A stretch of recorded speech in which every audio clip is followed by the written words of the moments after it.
দেখলেন কীভাবে আঁশটা উঠে গেল খুব সহজেই।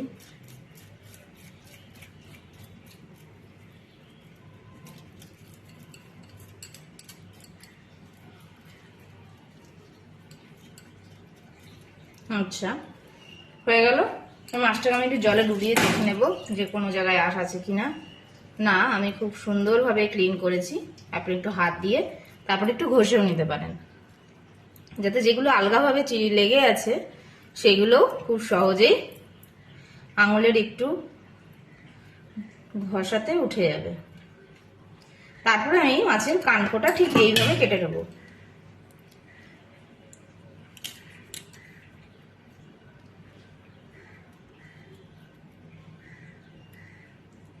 ঠিক এইভাবে। তারপরে মাঝখান দিয়ে আমি এই যে এই জিনিসটা দেখতে পাচ্ছেন, মাছের এই যে এই জিনিসটা আমি এইখান থেকে কেটে নিলে কি হবে আপনাদের সুবিধাটা, মাছের যে কানকোটা আছে ওটা আপনি খুব সহজেই বার করে নিতে পারবেন। এই যে এই যে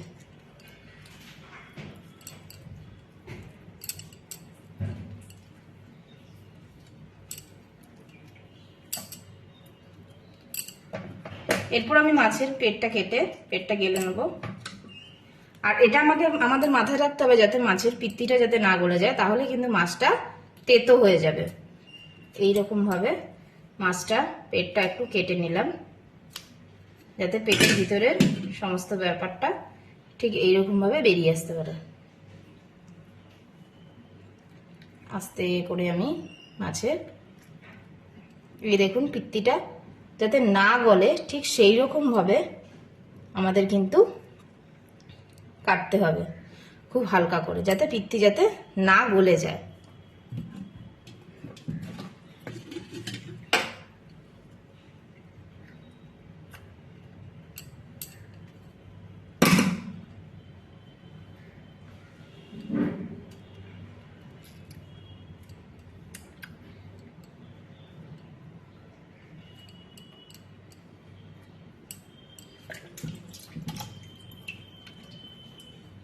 দেখুন আমি মাছের পেটের ভিতরটা খুব সহজেই পরিষ্কার করে ফেলেছি, হালকা করে কেটে, কিচ্ছু নেই। এইরকম ভাবে এবারে আমি জল দিয়ে পুরো মাছটাকে ধুয়ে একবারে আমি ফ্রেশ করে নেবো। দেখুন একটুকু আঁশ নেই। এই যে মাথাটা কেটেছি, এই যে কানকোটা, একটুকু আঁশ নেই। এরকম ভাবে মাছটাকে আমি ফ্রেশ করে ধুয়ে এই যে এইভাবেই আমি প্রত্যেকটা মাছ, দেখুন এইভাবেই আমি প্রত্যেকটা মাছ কেটে নেব।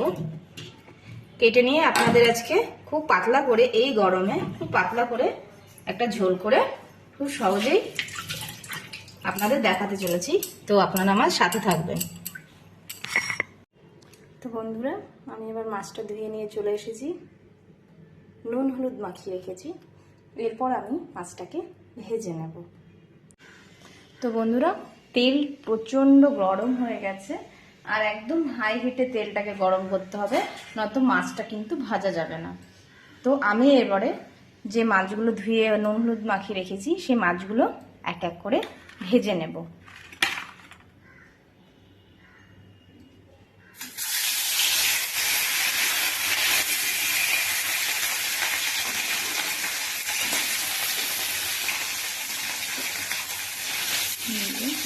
ভেজে নিচ্ছি।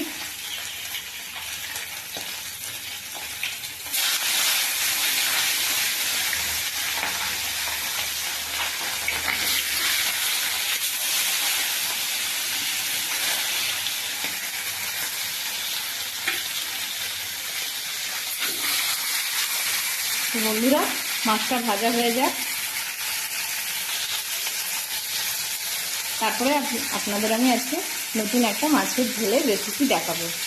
হয়তো অনেকেই বাটা মাছটা পেঁয়াজ রসুন ছাড়াই করে, তো আজকে আমি আপনাদের বাটা মাছের তেল ঝাল করে দেখাবো পেঁয়াজ দিয়ে। তো খেয়ে দেখবেন আমার মতন করে। তো থাকুন আমার সাথে, দেখতে থাকুন, ভিডিওটা স্কিপ না করে পুরো ভিডিওটা প্লিজ দেখুন। আর আমার চ্যানেলটাকে প্লিজ সাবস্ক্রাইব করে দিন, সঙ্গে থাকুন। তো বন্ধুরা, আমি মাছের মশলাটা রেডি করে নিয়েছি। এটা হচ্ছে টমেটো, কিছুটা টমেটো নিয়েছি, আদা কুচি, লঙ্কা কুচি আর একটু পেঁয়াজ কুচি। তো এইটা দিয়ে আমি আজকে রেসিপিটা করব, আপনারা সঙ্গে থাকুন।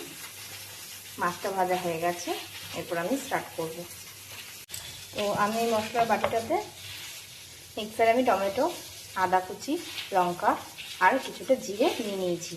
এটা আমি এবারে পেস্ট করে আনবো। তো বন্ধুরা, আমি কিছুটা মাস্টার্ড অয়েল ঢেলে নেব।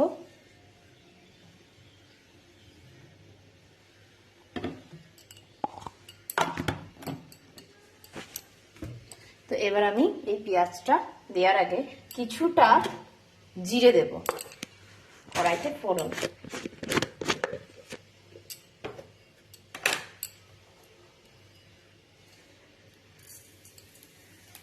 তো জিরাটা একটু টেলে নেব, জিরাটাকে হতে দেবো। দেন পেঁয়াজটা আমি দিয়ে দেবো আস্তে আস্তে।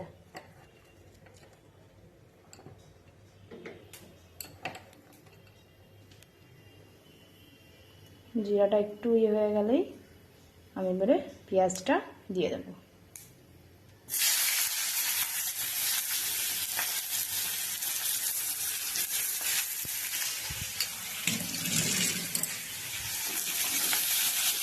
দেখুন বন্ধুরা, পেঁয়াজটাকে আমি একটু লাল করে ভেজে নেব।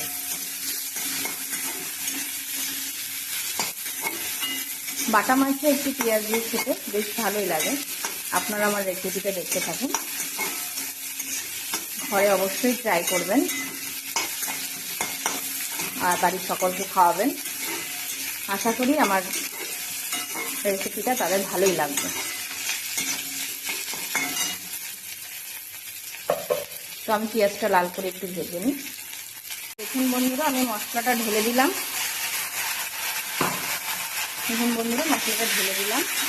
মশলাটাকে এইভাবে কষাবো। পেঁয়াজটা ভাজা হয়ে যাওয়ার পরে মশলাটা ঢেলে দিলাম।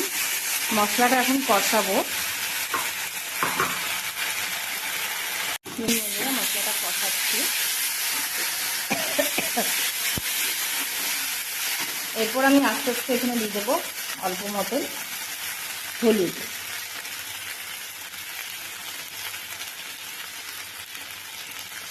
স্বাদ মতন দিয়ে দেবো নুন,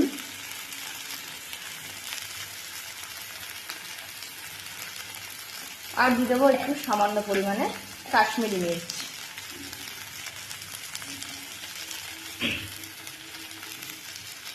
এরপর মশলাটাকে আমি ভালো করে কষিয়ে নেব। যতক্ষণ না মশলা থেকে তেল বের হচ্ছে ততক্ষণ মশলাটাকে আমি ভালো করে কষিয়ে নেব। মশলা যত কষবে রান্না কিন্তু ততই সুস্বাদু হবে। তো মশলা আমি ভালো করে কষিয়ে নেব মিনিট 10। তো সঙ্গে থাকুন। তো দেখুন বন্ধুরা, মশলাটা প্রায় কষে এসেছে। একদম মশলাটাতে ভালো একদম সেন্টও বেরোচ্ছে। একদম মশলাটা দেখে না, একদম পুরো ড্রাই হয়ে যাবে। দেখুন ভালো করে কষাতে হবে।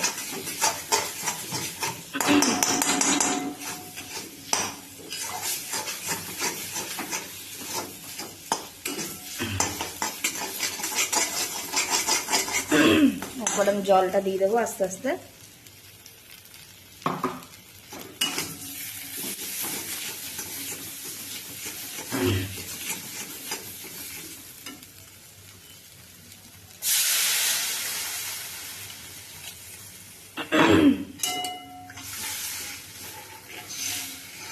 দেখুন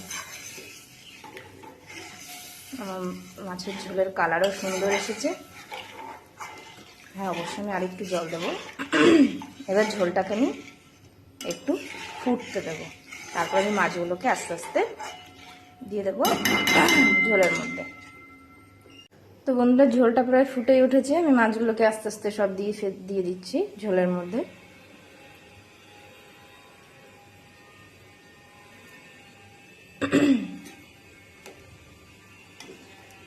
তো বন্ধুরা, আপনার ঝোলটা আর একটু ফুটে গেলে আপনি এর মধ্যে ধনেপাতা অ্যাড করতে পারেন। আমার কাছে এখন এই মুহূর্তে নেই, তো আপনি আর একটু ধনেপাতা দিলে বেশ সুন্দর হবে। দেখুন ঝোলটা একদম আর একটু ফুটে যাবে, তারপরেই আমি নামাবো।